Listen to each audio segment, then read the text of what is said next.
Breaking news పంజాబ్లోని అమృత్సర్‌లో ఒక bomb blast అయింది. దీన్ని ఉగ్రవాదే పేల్చాడా? ఉగ్రవాది అక్కడ బాంబు పెట్టేందుకు ప్రయత్నిస్తున్నప్పుడు ఒక బాంబు బ్లాస్ట్ అయిందంటూ కూడా చెప్తున్నారు. మరి ఆ ఉగ్రవాది ఎవరు? ఉగ్రవాద సంస్థతో అతనికి సంబంధాలు ఉన్నాయా? ఆ వ్యక్తి పేరేంటి? ఈ పూర్తి విషయాలన్నీ కూడా మనం తెలుసుకునే ప్రయత్నం. అయితే పంజాబ్‌లోని అమృత్సర్‌లో నౌషేరా విలేజ్ దగ్గరలో జరిగింది. కాంబో పోలీస్ స్టేషన్ పరిధిలో చోటు చేసుకుంది ఈ యొక్క ఘటన. అయితే ఒక వ్యక్తి అక్కడ బాంబు అమర్చేందుకు ప్రయత్నిస్తున్నప్పుడు ఆ బాంబు బ్లాస్ట్ అయింది. తనకు కూడా గాయాలైనయి. అక్కడున్న స్థానికులు వెంటనే అతన్ని ఆసుపత్రికి తీసుకెళ్లే ఆ క్రమంలో చనిపోయాడంటూ కూడా చెప్తా ఉన్నారు. అయితే పోలీసులు వెంటనే అక్కడికి చేరుకుని అక్కడ సుమారు 10 కిలోమీటర్ల వరకు కూడా తనిఖీలు పూర్తిగా నిర్వహించారు. ఎక్కడైనా బాంబులు పెట్టేందుకు ప్రయత్నించారా? మరి ఆ వ్యక్తి కళ్ళగప్పి పోలీసుల యొక్క కళ్ళగప్పి ఎలా వచ్చి బాంబు పెట్టేందుకు ప్రయత్నించాడో చాలా మంది కూడా ప్రశ్నించే ప్రయత్నం అయితే అక్కడ జరుగుతూ ఉంది. రీసెంట్‌గా మనకు తెలుసు పహల్గామ్ అటాక్ తర్వాత పాకిస్తాన్‌కి సంబంధించిన స్లీపర్ సెల్స్ అందరూ కూడా యాక్టివేట్ అయ్యారు. బాంబ్ బ్లాస్ట్‌లు చేయడానికి సిద్ధమవుతున్నారు. విజయనగరం కావచ్చు, వైజాగ్ కావచ్చు, హైదరాబాద్ కావచ్చు, ఢిల్లీ కావచ్చు, ముంబై కావచ్చు, పంజాబ్ కావచ్చు, రాజస్థాన్ కావచ్చు, గుజరాత్ కావచ్చు. ఇలాంటి ప్రదేశాల్లో ఈ స్లీపర్ సెల్స్ అందరూ కూడా యాక్టివేట్ అయ్యి బాంబ్ బ్లాస్ట్‌లు చేసేందుకు సిద్ధపడుతున్నారు. ఎన్ఐఏ సంస్థ వీటినందరినీ కూడా గుర్తించి వాళ్ళని అదుపులోకి తీసుకుంటున్నారు. అయితే రీసెంట్‌గా పంజాబ్‌లోని అమృత్సర్‌లో ఈ యొక్క ఘటన జరగడం అక్కడున్న ప్రజలందరినీ కూడా భయాందోళనకి గురిచేస్తుంది.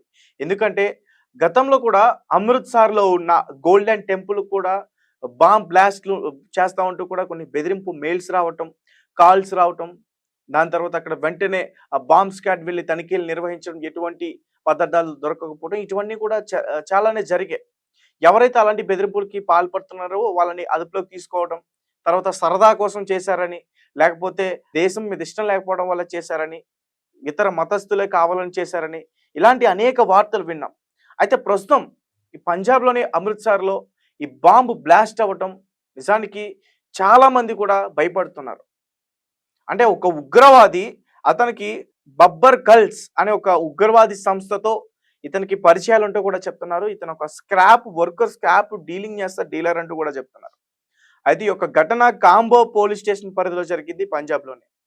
ఒకసారి మరింత పూర్తి సమాచారం నేను చెప్పేందుకు ప్రయత్నిస్తాను. అయితే ఈ ఉగ్రవాది చనిపోయాడంటూ కూడా చెప్తున్నారు.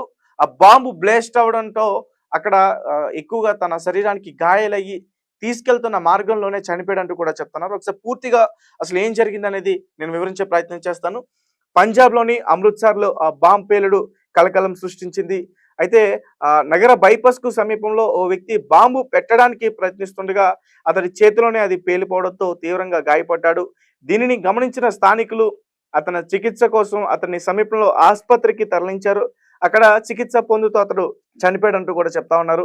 అయితే వెంటనే సమాచారం అందుకున్న పోలీసులు బాంబ్ స్క్వాడ్ ఘటనా స్థలానికి చేరుకొని సోదాలు నిర్వహిస్తున్నారు.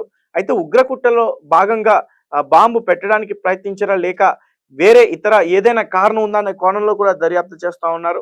సాధారణంగా ఇటువంటి నిర్జన ప్రదేశాల్లోనే దేశ వ్యతిరేక శక్తులు బాంబులను సరఫరా చేస్తుంటాయని అంటున్నారు. అదే విధంగా బాంబును తీసుకొచ్చిన వ్యక్తి దానిని తప్పుగా ఆపరేట్ చేయడంతో అది పేలి ఉంటుందని కూడా అనుమానం వ్యక్తం చేస్తా ఉన్నారు. అయితే ఎవరైతే చనిపోయాడో ఈ ఉగ్రవాది మృతుడికి బబ్బర్ కల్స్ తో సంబంధాలు ఉన్నాయనే కోణంలో కూడా పోలీసులు దర్యాప్తు చేస్తా ఉన్నారు. ఈ పేలుడులో మరణించిన వ్యక్తి నిషేధిత బబ్బర్ కల్స్ ఉగ్ర సంస్థకు చెందిన వాడిగా పోలీసులు అనుమానిస్తున్నారు. అయితే అతడి స్క్రాప్ డీలర్ గా భావించిన పోలీసులు తర్వాత ఉగ్రముఠాతో సంబంధాలు ఉండొచ్చని కూడా భావిస్తా ఉన్నారు. కేసు దర్యాప్తు ఇంకా వేగవంతం చేసినట్లుగా కూడా చెప్తున్నారు. ఇప్పటికే ఇక్కడికి పోలీస్ భారీగా చేరుకున్నారు ఆ ప్రాంతానికి మొత్తం కూడా. సో ఎవరు అక్కడ అనుమానం కనిపించిన వాళ్ళని ఆరా తీస్తున్నారంటూ కూడా చెప్తున్నారు. అయితే ఇది పంజాబ్ లోని అమృత్సర్ లో జరిగింది ఈ బాంబ్ పేలుడు. సో గాయస్ చూస్తున్నారు కదా, పంజాబ్, రాజస్థాన్, గుజరాత్ ఇలాంటి ప్లేసెస్ లో ఎక్కువగా ఈ ఉగ్రవాదులు ఉండే ఛాన్సెస్ ఎక్కువగా ఉంటాయి. వాళ్ళకి సంబంధించిన స్లీపర్ సెల్స్ కూడా ఉండే ఛాన్సెస్ ఎక్కువగా ఉంటాయి. ఎందుకంటే బోర్డర్ లో ఉన్నారు కాబట్టి వాళ్ళు ఈజీగా లోపలికి రావడానికి అవకాశం ఉంది. అయితే స్లీపర్ సెల్స్ యాక్టివేట్ అయ్యారా? వీళ్ళు బాంబ్ బ్లాస్ట్లు చేయడానికి సిద్ధపడుతున్నారా? Yes are no? మీరేం చెప్తారనే విషయాన్ని మాకు ఖచ్చితంగా కామెంట్ చేయండి. అండ్ ఇంతకు ముందు పహల్గామ్ అటాక్ జరిగిన తర్వాత గోల్డెన్ టెంపుల్ ని అటాక్ చేస్తారన్న కీలక సమాచారంతో దానికి ఉన్న లైట్స్ అన్ని కూడా ఫర్ ద ఫస్ట్ టైం అంటూ కూడా చెప్తున్నారు. ఇంతకు ముందు జరిగిందో లేదో కూడా నాకు తెలియదు. రీసెంట్ గా నేను విన్న వార్త అయితే మీకు చెప్తున్నాను. లైట్స్ అన్ని కూడా నైట్ ఆపేశారనేది కూడా ఒక వార్త. సో వాళ్ళు అటాక్ చేయడానికి చూస్తున్నట్లయితే మాత్రం అనిపిస్తుంది ఉగ్రవాదులు ఈ స్లీపర్ సెల్స్ తో కూడా ఆత్మాహుతి బాంబులు కూడా పేల్చడానికి ప్రయత్నిస్తున్నట్టుగా కూడా చెప్తున్నారు.